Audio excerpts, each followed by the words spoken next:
Hi guys, Ricardo, the last one. Very disappointed in the performance so far from Chelsea. All the wrong big mistakes coming from above, as everybody knows.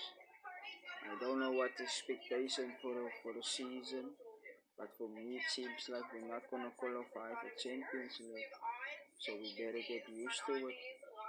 My only fear is if we lose Enzo, if we lose Marco Corella, if we lose Cobama, it's from starting from scratch. The best solution for me right now is Maresca.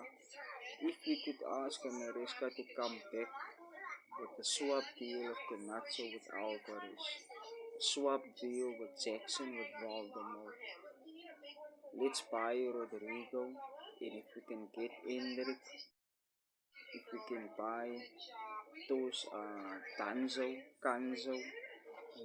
Ricky van der Ven, and let's sell Tosan, sell Badusel, sell 6 young goalkeepers and buy Petrovic back, sell Jurgensen, keep Mudusa, he's a great player, then I think things will change, guys.